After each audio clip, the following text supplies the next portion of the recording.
That's how I usually do my thumbnails.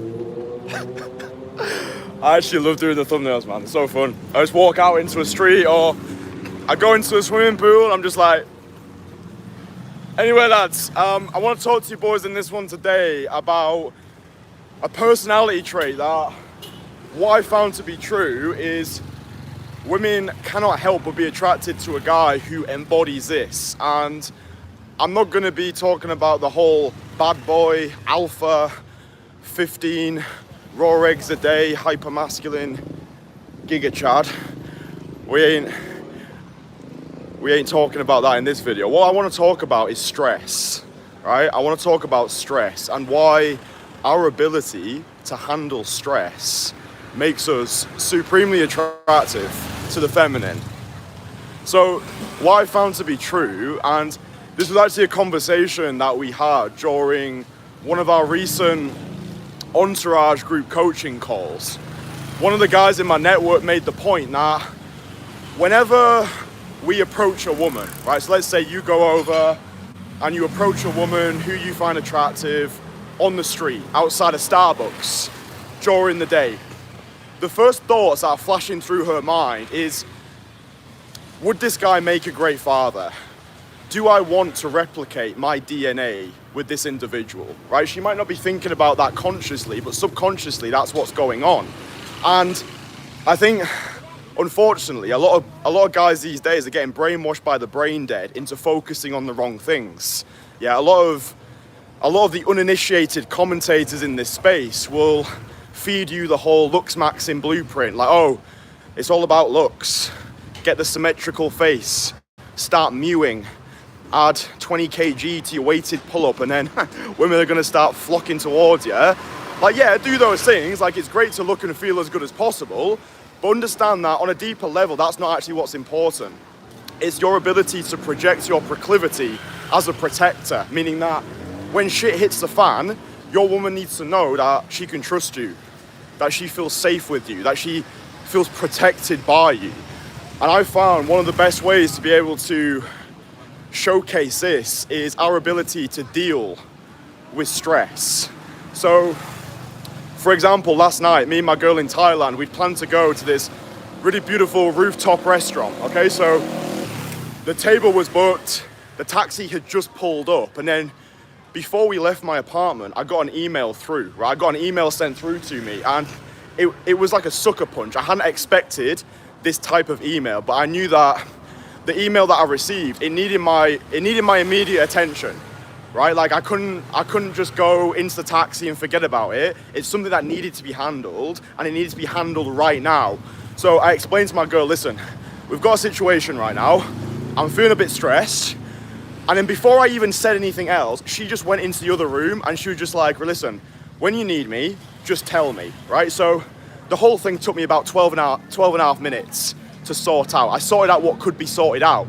By this point, we'd missed our reservation, but like, as I'm sorting out the email, I'm thinking to myself, right, we're gonna miss our reservation here. I still wanna take my girl out. I still wanna treat her. I still wanna enjoy myself with her. So whilst I'm sorting out my personal shit, I'm also rebooking another restaurant. I'm sorting another taxi out because I still want my girl to have an amazing night. So like, I'm multitasking.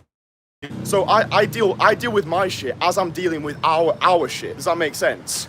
And then I sort my stuff out, book the new restaurant, and then we get in the taxi to go to this new restaurant. We get in the taxi, and then I notice that she's not put her seatbelt on yet. I'm like, yo, put your seatbelt on. She's like, oh no, I don't really feel like putting I said, put your seatbelt on. And then she puts her seatbelt on, and then she just has this beaming smile across her face. Like, she goes all gooey. And then we go to the restaurant, we have an amazing time, and then on the way back, we get a taxi. And then in the taxi, we get inside the taxi, and then she puts her seatbelt on before I do.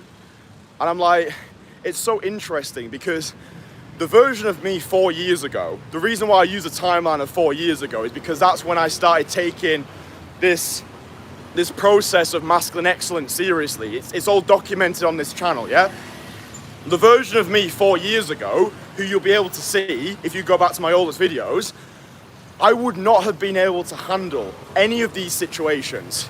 If I'd have had that email sent to me 4 years ago, I would have just crumbled. I wouldn't have been able to handle that stressful situation. I know exactly what I would have done. I'd have just burst out into tears.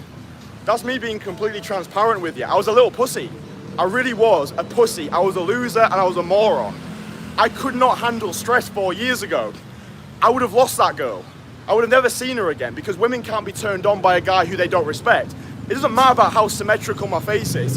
It doesn't matter if I'm looks maxed to the gills. It doesn't matter how much weight I've added to my bench.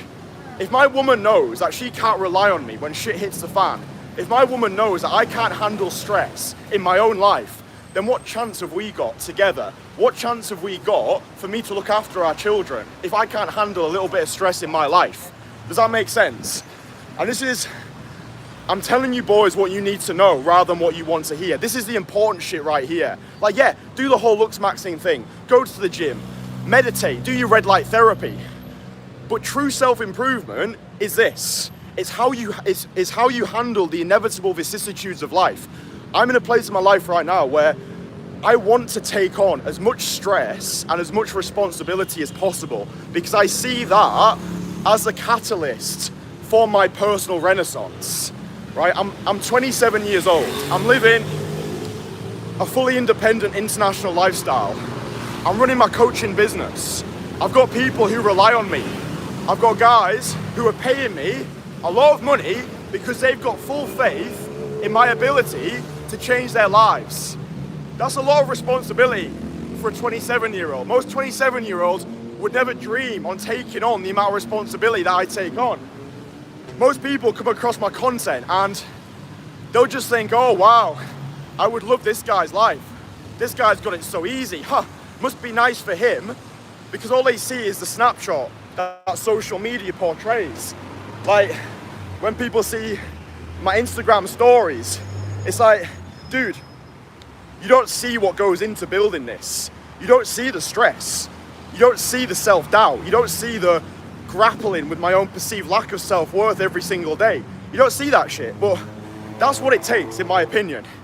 If you want to become rip-roaringly successful in whatever field you want to achieve success in, that's how it is. It's taking on as much responsibility as possible, accepting everything as my fault. Anything undesirable that happens to me, whether it's a girl blows me out, I get into some sort of trouble, anything, it's my fault.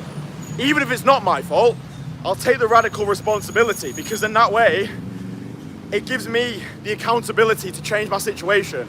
I know no one else is coming to save me. I know no one else gives a fuck about me the same way that I need to give a fuck about me.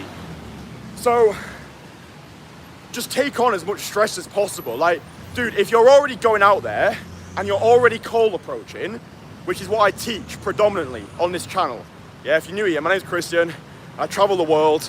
I coach high-achieving, busy city workers how to get the women that they want, rather than settling for the ones they think they can get through organic face-to-face interaction. So, if you're already going out there and you're already cold approaching, you'll know the stress that brings onto you.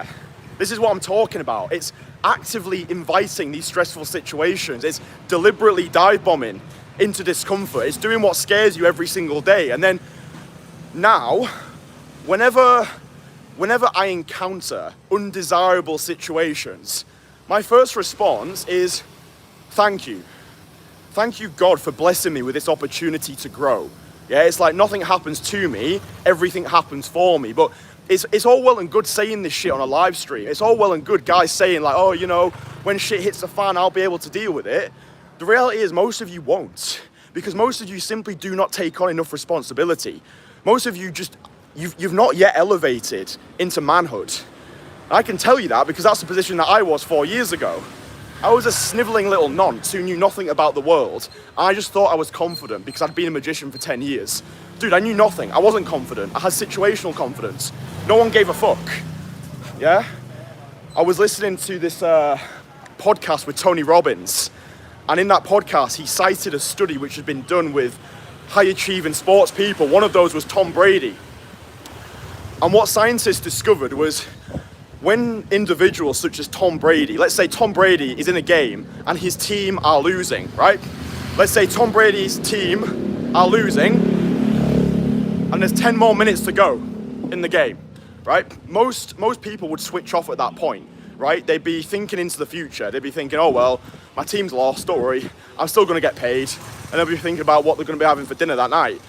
But with high-achieving sports people like Tom Brady, what happens inside of his psyche or his biology is he gets this gargantuan rush of testosterone, right? He's in this like hyper stressful situation, but rather than cowering, he conquers. Rather than wallowing, he wins. He actually takes motivation from the vicissitude, like from the depths of nothingness. That's where he derives his motivation. It's like he's a protector, he's a champion, he's a captain of the ship. It's like, okay, my team are down right now. That's going to demand more from my individual brilliance. So I need to show up for my team, which is the same way of saying that I need to show up for my family. Yeah, I need to show up for my family. I need to show up for the people who love me. I need to show up for the people who trust me and who have faith in me. So when Tom Brady is losing games and they've got 10 minutes left, he gets this surge of testosterone, which makes him win. Yeah, it's like it gives him this motivation that he needs to succeed. And I'm not comparing myself to Tom Brady by any means, but I completely understand this. It's like when my back's against the ropes, when I just need to make it work, I don't know if it's like this twisted sense of love that I feel towards stressful situations now. And I think it's because I've conditioned myself that way. Like I was in my swimming pool just before, and I was thinking about all the stressful situations which I've experienced over the past year. I'm like, do you know what, Kristian? People can say what they want about you, but you are a hard motherfucker now. You really are. I remember last year when I was living in Rio de Janeiro in Brazil, I was staying out there and all of my bank cards got cancelled, so I couldn't access any funds. I got threatened to get kicked out of my Airbnb. I couldn't access any money. I also started to feel violently ill at one point, which I think was down to the stress.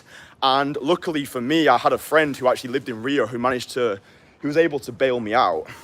But that was a stressful situation, right? Solo travel is inherently stressful, but then going over to the other side of the world, like my friend Joseph said to me, Brazil is not a beginner environment. Brazil is a savage place. Brazil is not for the faint-hearted, but you imagine all of your money, not being able to access all your money, getting threatened to get kicked out, no ability to actually pay for any new accommodation until my bank sorts my situation out. Dude, that's stressful. But like I learned from the Japanese guy, Ikkyu Sojun, throw me in hell and I'll find a way to enjoy it. That's my mindset whenever anything happens right now. It's no matter what, I'll be able to handle it because evidence has got the loudest voice. I've stacked an amalgamation of experiences over my personal tapestry of life experience now that I'm like, you know what, Kristian, we've been in situations like this before. We can handle it, bro. Like, I've got you. I think sometimes it's like being a parent to myself. I'm like, you know what? We might not be able to see any light right now, but no matter what, we'll be able to handle it. I remember when I was going to coach Ephraim last year, I was meant to be coaching him in Las Vegas. And then they ended up getting denied from America. I ended up getting detained and getting interrogated. I lost a shitload of money as well. You can look at that. One sec.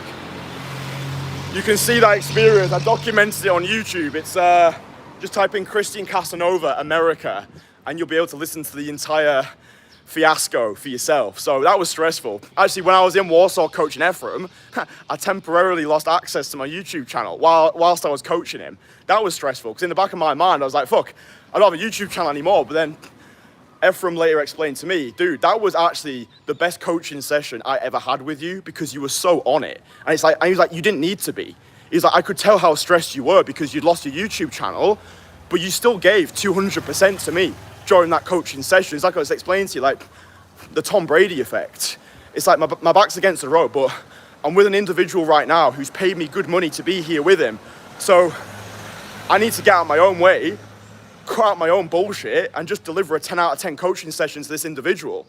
And it's like, I don't know, sometimes I find that taking the emphasis off of myself and focusing on other people, helping others improve, like, it makes me feel bad. It's like that sense of radical responsibility I take on now, where I've got clients, I've got guys who are depending on me, I've got guys in my private network, the Entourage, who look towards me as a leader, as a person who's blazing a trail for the rest of us. That gives me accountability. It gives me a springboard for tomorrow. It gives me motivation to continue to do what I do. So I think taking on as much stress, taking on as much responsibility as possible, it's the only way to grow in this life. Yeah, like if you're watching all of these like teenage kids online, like, oh, how to get the woman, you need to become him. And it's like trying to get men to focus on the wrong things. Like, oh, you need to look like a male model, you need to get a six pack, you need to look like you've come off the front cover of Paris Fashion Week. And it's like, no woman gives a fuck about that. If she knows that you can't protect her, if she knows that you're not going to be able to handle her emotions, that you're not going to be able to navigate the inevitable vicissitudes of a relationship, shouldn't give a fuck how symmetrical your face is. And I think the final thing I'll say about this is, that's one thing that pisses me off, especially in the, let's just call it the day game space. There's so much emphasis placed on acquisition, but not enough emphasis placed on retention. Yeah, it's one thing getting a girl, it's a completely other story keeping a girl. In order to keep a woman, she needs to know she can depend on you. That's the true renaissance, right? The true renaissance occurs in the relationship. There's a lot of mindless morons out there who are just chasing the notch. Yeah, chasing these empty lays. Oh, got one girl, on to the next girl. And it's like, you're so scared of committing yourself fully. You're so scared of going all in with one woman because you're terrified of getting hurt. Yeah, all of these like multiple relationships with multiple women. The only reason people want that is because you get the sex, but you don't have the possibility of getting hurt. But that's what I want, right? I want to go all in with a woman. I want to go all in. I want to prove to myself that I'm capable of protecting her, of giving myself fully to a relationship, having the discipline, and then growing together. Do you know what I mean? So it's like, that's what I really want you to take away from this live stream. Just take on as much stress. Get stress. Easiest way to do it is just start cold approaching. Start going out there and start putting yourself through the social fire. Start forging a new identity through the fires of adversity. It's not a normal thing to want to do, right? It's not a normal thing to want to go out there and cold approach. But that's why you should want to do it, because that's the way that I describe cold approach. It's a decentralized skill set of the awake 1%. If you're going out there and you're cold approaching, then you are destined for great things. You are proving to yourself that you're not another one of the mind-dead masses who are sleepwalking their way through life, waking up when their best years are behind them, and then dying with their music still inside of them. Right? You're not a normal individual if you want these things, and that's great because it means that you're the exact type of person that I want. Yeah, I'm building my private network, the Entourage, right? That's the thing that I run, that's the thing that I do. Yeah, my private network, the Entourage, is for radically ambitious Renaissance warriors who want to connect with me and other like-minded individuals, guys who want to call approach together, travel the world together, be part of this rapidly growing movement. That's what this is about. So if you resonate with me, you like what I do, and you want to connect with me on a personal level, not just me, but my global network of radically ambitious men, link below, click it, apply to join us. If not, you can get the free courses. So I'll link everything below. Free courses, conversation killer, most fuckable man course. Everything is there. Everything is there for you to crush it. But yeah, look, I really want you from this live stream to just start being grateful for the stress that's in your life, because it's shaping you into the man that you need to become. More stress equals more growth. Yeah, if you're not stressed, you're not growing. You're comfortable. Your confidence is castrated on the carousel of comfort, and that's not what we want, right? We want to take on as much radical responsibility as possible. Take accountability for our own lives, our own actions. No one else is coming to save us.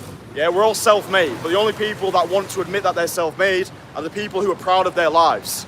Yeah, go back to my earliest videos from 4 years ago. You'll be able to see the man that I used to be. You'll be able to see the loser that I was. I put in the reps to become the most fuckable version of myself, and you can do the same as well, right? It doesn't happen by luck, it happens by design. So, yeah, this is my last full day here in Bangkok, and then Lisbon, London, Barcelona, Stockholm, other places in between. So, yeah, life is good. Life is good. I'm growing. I'm growing every single day. I'm documenting my life one live stream at a time. So yeah, boys, listen, if you've taken value from this stream, drop it a like.